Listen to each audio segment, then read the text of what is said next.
En lui, nous sommes aussi devenus héritiers, ayant été prédestinés suivant la résolution de celui qui opère toutes choses d'après le conseil de sa volonté. Éphésiens 1:11. Quelle merveilleuse déclaration. Ces paroles ont alimenté tant de controverses. Il nous voyait, il nous possédait.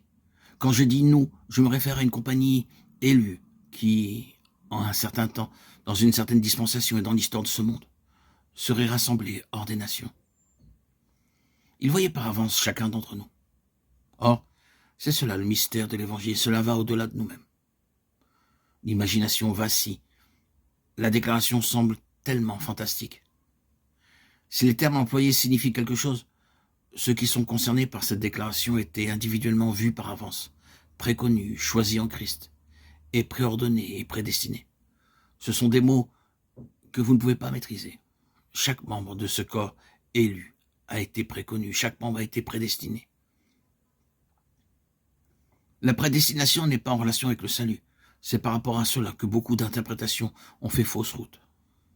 La prédestination est en relation avec un dessein spécifique et non pas avec le salut. C'est selon son dessein en Jésus-Christ que nous avons été préconnus et préordonnés pour être conformes à l'image de son Fils. Romains 8:29. Nous avons été prédestinés selon un dessein, c'est merveilleux à dire, et donnés à Christ. C'est comme si, avant la création, le Père, qui possédait son tout dans le Fils, nous avait ramenés pour nous redonner au Fils, car nous étions déjà à lui. Est-ce que cela semble extravagant?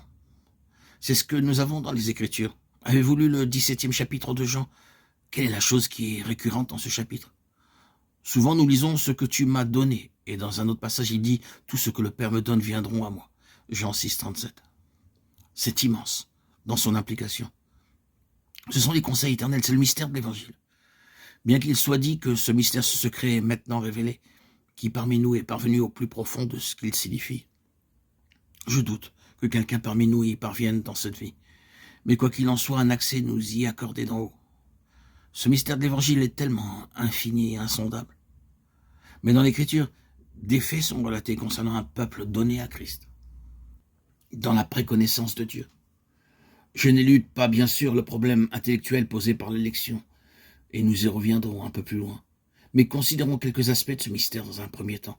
Le mystère caché de tout temps et dans tous les âges, mais révélé maintenant à ses saints. Colossiens 1:26. La première chose au sujet de ce mystère, la merveille de l'Évangile, le secret de Dieu, qui était caché dans les âges passés, c'est qu'il est maintenant connu, proclamé. Cela surprend notre imagination, mais c'est ainsi. Et nous ne pouvons que le mentionner.